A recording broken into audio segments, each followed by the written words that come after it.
રામ રામ ખેડૂતો, નમસ્કાર. મારું નામ છે હિતેશ પટેલિયા અને મારી ચેનલનું નામ છે ખેતી કા સાગર. આપ સૌનું ફરી વખત સ્વાગત છે મારી ચેનલમાં ખેતી કા સાગરમાં. હૃદયથી સ્વાગત છે.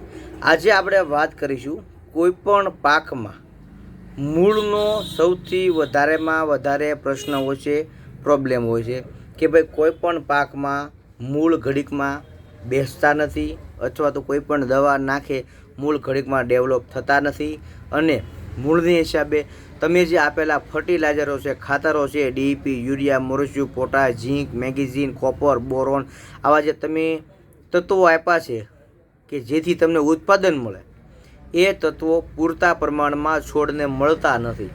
તો આને માટે શું કરવું જોઈએ? મને ઘણા ખેડૂતોએ કમેન્ટ કરી હતી કે ભાઈ કોઈ પણ પાકમાં મૂળનો પ્રોબ્લેમ બહુ આવે છે, ખાસ કરીને ડુંગળી હોય, ચણા હોય, જીરું હોય, બરાબર છે, શાકભાજી હોય, તો આમાં મૂળવાળા ઘડીએ કોહવાઈ જાય છે. આના માટેનો કોઈ વિડીયો બનાવી અને સારી માહિતી શેર કરો. તો એક સારી એવી માહિતી તમારી સમક્ષ લાવી રહ્યો છું. ગમે તો આ વિડીયો બધાને શેર કરજો, આગળ સબસ્ક્રાઈબ કરજો. ખાસ કરીને સબસ્ક્રાઈબ કરશો તો એમાં ફાયદો એ થશે કે મારા વિડીયો તમને બધાની પહેલાં મળી જશે અને મારો વિડીયો તમારા સગા સંબંધીઓને બધાને તમારે ફોરવર્ડ કરજો.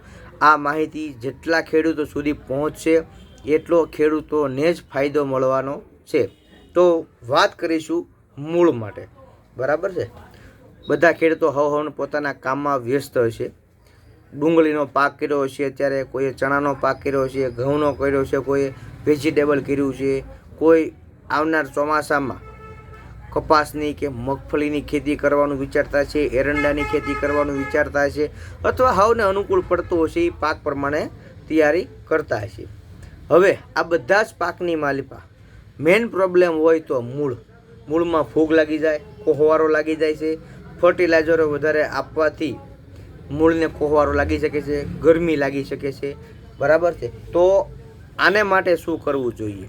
તો એક બેસ્ટ સોલ્યુશન છે. એને માટે તમે માઇકોરાજા વાપરો.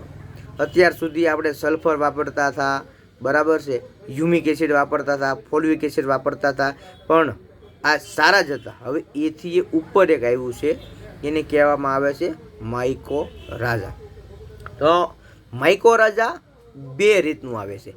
એક આવે છે VAM, એટલે કે એને વામ કહેવામાં આવે છે.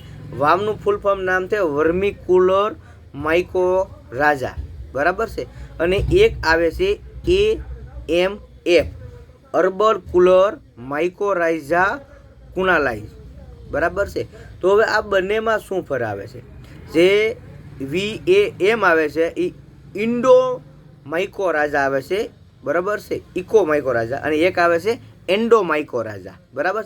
હવે આ બેની કાર્યપ્રણાલી શું આવે છે એ કહી દઉં તમને કે ભાઈ ઘણી ખરી કંપનીનું વામ નામથી આવતું હોય છે VAM, વર્મિકુલર માઇકોરાજા. એ મૂળની ઉપરની સપાટી ઉપર ચોંટી જઈ પહેલાં પોતે ખોરાક બનાવે છે અને પછી મૂળને છોડને આપે છે, બરાબર છે. આ એક પ્રકારની ફૂગ જ આવે છે, બરાબર છે, જે 25 થી 30 દિવસે કામ આપે તમને. અને એક આવે છે AMF, મતલબ કે એન્ડો માઇકોરાઇઝા, બરાબર, જેને અર્બલ કુલર માઇકોરાઇઝા કુઝાઇન આવે છે, બરાબર. એ મૂળની અંદર ઉપર જાય છે, ખોરાક બનાવે છે અને છોડને 15 દિવસની માલપાએ ખોરાક આપે છે.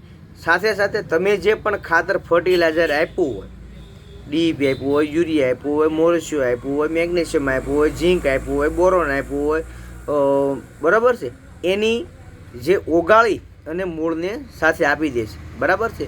અને હવે આ કેવી રીતે કામ કરે છે એ તમને કહી દઉં. આ એક પ્રકારની ફૂગ જ આવે છે, બરાબર છે, જે ફૂગ પોતે ફૂગનો ખોરાક બનાવે છે અને છોડને આપે છે અને મૂળીએ ફૂગ લાગવા દેતું નથી, બરાબર છે. તો આને તમે કોઈ પણ ખાતરની સાથે મિક્સ કરીને નાખી શકો છો, પણ ખાતરનું પ્રમાણ તમારે ઓછું રાખવાનું હોય છે, બરાબર છે. એમાં કઈ કઈ કંપનીનું આવે છે કે ભાઈ મલ્ટીપ્લેક્સ કર્ણાટકાનું ત્રિશુલ નામથી આવે છે, જે VAM આવે છે, અને એક આવે છે ધાનુકા કંપનીનું માઇકોરાજા, જેને માયકોર નામથી આપણે ઓળખીએ છીએ, બરાબર છે. તો આ બેયને તમે વાપરી શકો છો.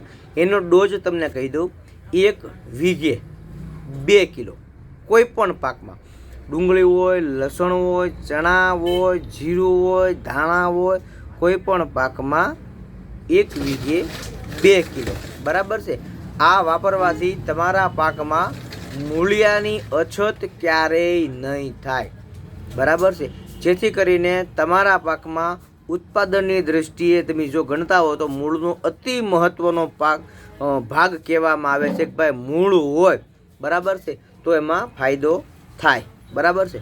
બીજું કે અત્યારે કોઈ ડુંગળીનો પાક કર્યો હોય અથવા લસણનો પાક કર્યો હોય, બીટનો પાક કર્યો હોય, તો એમાં આનું બહુ જ મહત્ત્વ હોય છે, બરાબર છે. તો માઇકો રાજા ધાનુકાનું ખાસ વાપરો. બીજા નંબરમાં કે એ ન મળતું હોય તમારી આસપાસ તો તમ તારે વામ મલ્ટીપ્લેક્સ કર્ણાટકાનું આવે છે, એ વાપરો, બરાબર છે.